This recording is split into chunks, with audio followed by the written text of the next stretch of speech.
Hey guys, welcome to day 2 in the 7-day Let's Get You Organized challenge. I'm so happy to have you back. I wanted to take a quick second just to thank you for taking time to invest in yourself. It takes a lot to actually sit down and call yourself to more. So congratulations, you made it to day 2. You got through day 1. Hopefully that was a powerful exercise yesterday. And let's dive into day 2. So day 2 is on prioritization. I will remind you to go to your email that I sent you and download the worksheet that accompanies this video. So please either print that out, download it and have it handy, or simply watch this video and then go in and fill out your answers after the video. So let's dive in. So prioritization, I want you to start by clarifying your goals. So pick a topic. Do you want to have health goals? Do you want to have intimacy and relationship goals? Do you want to have family and kid parenting type goals? Let me know, what you think about your goals. Which topic do you want to dive into and call more abundance into your life so that you can feel more fulfilled, so that you can stop shopping so much, you can stop cluttering your home so much, you can feel like you're filling that void that's deep within you, which is causing you to shop and causing you to hold on to clutter and causing you to hoard stuff and causing you to keep things longer than you probably should. So going back to the exercise from yesterday, thinking in an abundance mindset, what do you want to actually focus on? What do you actually want to, release toxicity from your life and bring in new energy? So think of your goals. So I want you to come up with 3 topics. So like I said, it could be in any sort of category, health, fitness, nutrition, family life, home life, money, right? Like financial type items. So start by clarifying your goals. Name 3 goals that you want to achieve, and then SMART goals are specific, measurable, attainable, relevant, and timely.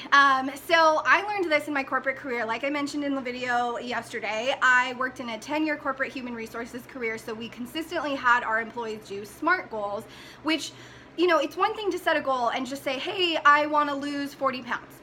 Okay, but how are you measuring that? Are you going to check in with yourself weekly? Are you going to get yourself on a MyFitnessPal type app? Are you going to track your steps every day? Are you going to have an accountability partner to set you up for success and keep you motivated, or maybe hire a personal trainer? Or how are you measuring that? Is it attainable? Is it realistic? And is it timely? So I want to lose 40 pounds. Okay, when? In the next 50 years, or in the next 6 weeks, or in the next 6 months, or in the next year? Put a date on it. So come up with 3 goals and then make sure that they are specific, measurable, attainable, realistic, and timely. Okay? Then I want you to summarize the 3 next steps for each of those goals. So this is going to take you some time. Your worksheet has a larger format to be able to fill in that workbook, but feel free to do this on a separate piece of paper if you need to really use a whole piece of paper in a notebook. If you're a writer like me and you like to take notes and you're very visual and you want to see it all written down on paper, feel free to use as much paper as you need.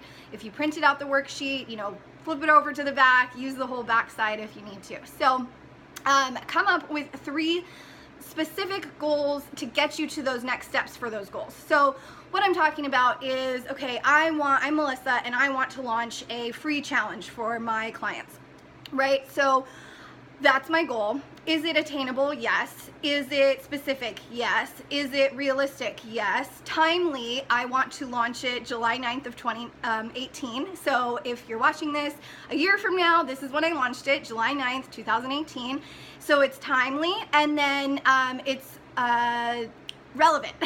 So you want to make sure that, it's relevant to getting you to your next step. So my goal in giving you guys a free challenge is so that you can kind of see how I work, who I am, how I talk, the speed at which I talk, my energy level, and all that good stuff. So that would be my goal. And then next steps, kind of nested into that goal, would be number 1, I need to start a YouTube channel so that I can have the videos hosted on YouTube. Number 2, I need to write the content for the questions for the worksheets. Number 3, I need to figure out how I'm going to get these emails to you once I have the worksheets and the videos. So I need to set up an account with an email service provider and gather email addresses and get them on my email list, and Those are my 3 steps, right? Those are the 3 main buckets to get me to that goal. So really, this is an exercise in A, going back to what's going to make you feel more abundant from the exercise from yesterday. B, taking that category and finding 3 goals within that category that you'd like to achieve that are SMART goals. And then C, going through and actually figuring out what the next steps are to get you to those goals. Okay, makes sense? So now, how can you focus and get rid of distractions? So prioritizing your life, you're prioritizing your goals, you're prioritizing your health, your fitness, your nutrition, whatever you're deciding to prioritize, your home organization, right? I'm gonna hire a professional organizer. Okay, what are the next steps? I need to save money, I need to do some Yelp research, I need to maybe talk to friends and family and search my own network to see if I have people on Facebook that could refer me to a professional organizer locally in my hometown, right? So how can you focus on those goals and get rid of distractions? So I'm a huge believer in clearing your calendar of anything that doesn't get you to those goals. So if, you know, it's an obligation, like you have a PTA meeting for your kid, okay, I get it. Like that's something that's kind of like a non-negotiable. You have to go to that if you feel that that's part of your life, a big part of your life. But if it's like Susie's having a barbecue on Saturday and you know you're gonna binge on mac and cheese and your goal is to become more fit and healthy, well, why would you go to Susie's barbecue where you know you're going to be tempted? If you do go to Susie's barbecue, how can you focus on your goal while you're there? Well, you could eat a healthy meal beforehand, or you could bring a healthy hors d'oeuvre that you could eat while you're there and just kind of hang out with that hors d'oeuvre and not, you know, all the other fatty stuff, right? So focusing on your goals. Clear your calendar of anything that doesn't relate to those goals. So when I was creating this challenge, when I was filming the videos, when I was creating the worksheet content, when I was researching email providers and also getting all of your email addresses onto this list so that I could launch this out to you, that was all I was focused on. I was just focused on that. I wasn't focused on, you know, growing my Instagram and growing my YouTube channel and creating a Facebook group and blah, blah, blah. All these other like shiny objects were not taunting me because I was focused on my goal. So how can you focus is number 3. And then number 4, who can you ask for support? So I mentioned a little earlier, like having an accountability partner if your goal was to lose weight and work out more, right? So who could you ask for support? Is it your boyfriend? Is it your husband? Is it your girlfriend? Is it your coworker, right? The person that you have lunch with every day. Who is it that's gonna help you support you in your goals? Come up with a list of 3, go through the list, and then feel free to reach out to those people and say, hey, guess what? I'm trying to lose weight. Would you mind working out with me, walking on our lunch breaks every day at lunch, you know, for a half hour around the campus where you work or around the business park where you work, right? Or if your goal is to, you know, hire a professional organizer. Okay, who's gonna support you in that? Is it a financial decision that you need to make with a spouse? You see where I'm going here? So make sure that you identify who you can ask for support. Then identify what kind of support you actually need. So is it a housekeeper because you want to have more free time with your kids, right? Is it a nutritionist because you want to figure out how to get healthy? Is it a professional organizer because you need to finally just clear the clutter? Here we're doing the kind of clutter coaching work, where the internal work, the mental, emotional work, but do you need somebody to actually go in and do like the physical work for you, like clear the actual clutter, get rid of like 18 years of crap in your house, right?